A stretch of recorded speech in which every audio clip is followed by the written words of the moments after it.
কি গো মা, শুধু বেগুন আর মাছ দিয়ে খাওয়া যায়? ওই জন্য তো আচার দিয়ে মেখে নিলাম ভাতটা ভালো করে। সে ভালো করেছিস, কারণ হচ্ছে রোজ আর সব রকম হয় না বাবা। কালকে সবজি কিছু পেলাম না। দাঁড়াও, এখন হ্যাঁ, একটা মাছ নিই। এখন একটা মাছ নিয়ে নে।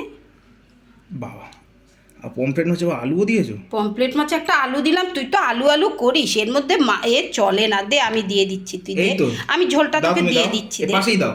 ভাতে মাখবো না, ভাতটা তো আচার দিয়ে মেখে নিয়েছি। ভাতটা তো আচার দিয়ে মেখে নিয়েছিস। আর ঠিক একটা বেগুন নেবো। এনে একটা বেগুন দাও, তুমি তুলে দাও।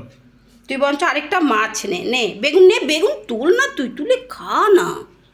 বেগুন তুই নে, তোর যেটুকু তোর ভাতটা বেশ ভালো হয়েছে, ঝাল ঝাল তোর সামনে রেখেছি কেন, তোর যেটুকু লাগে তুই সেটুকু নিবি।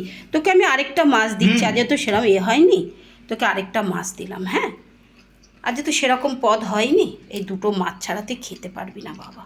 মাছটা বেশ লাল করে ভালো বানিয়েছো।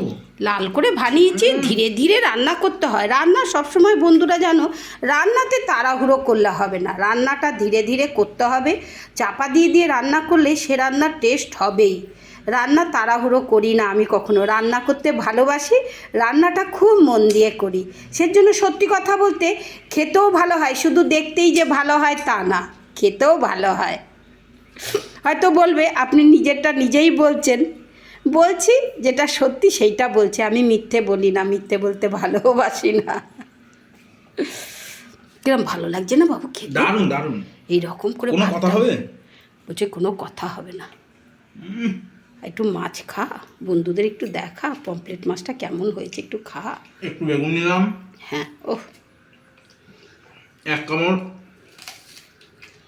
পেঁয়াজ আর একটু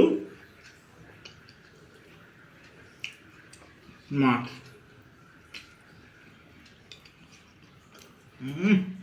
দারুণ। পেঁয়াজ এক কামড় করে করে পেঁয়াজ নে। ওই জন্য তো পেঁয়াজটা নিয়েছি, শুধু শুধু ভালো লাগে না।